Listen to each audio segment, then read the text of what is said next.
বন্ধুরা, এভাবে লঞ্চে আগে যেতাম যখন মাওয়া ব্রিজ হয়নি,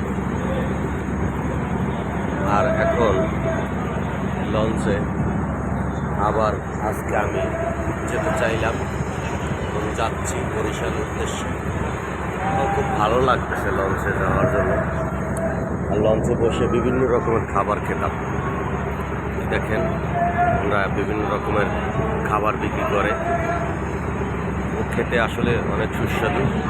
আমিও লঞ্চে বসে যে দেখেন চিরা নারকেল বেশ নিয়েছি, বসে বসে খাবো। আর সকালে বরিশাল নেমে যাব। আসলে এটা আপনি বাসে কখনো এই সুবিধা, এই আরাম, এই আনন্দময় সময় আপনি কখনো পাবেন না।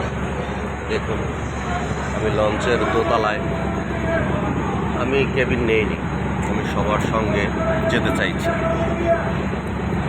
আমি নিতে পারতাম, বিলাসিতাভাবে যেতে পারতাম, কিন্তু আমি ওই উপভোগটা আগের মতো করবো বিদায়, তাই আমি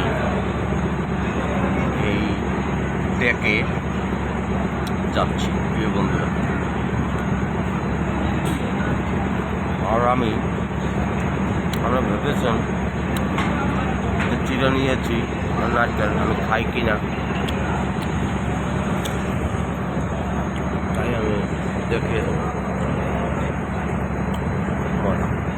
সেই সব আসলে নারকেল চিরা চিনি, এটা যে কত স্বাদ যারা খেয়েছেন তারা বলতে পারবে। আরও অনেক খাবার নিয়েছি, পরবর্তীতে আপনারা আমার সঙ্গে থাকুন, দেখাবেন। দেখছেন কাগজে কত সুন্দরভাবে দিয়েছে। আমি বিছানায় এসেছি, আমার ব্যাগেই। ভ্রমণ শুভ হোক, সুন্দর হোক, আমার জন্য দোয়া করবেন।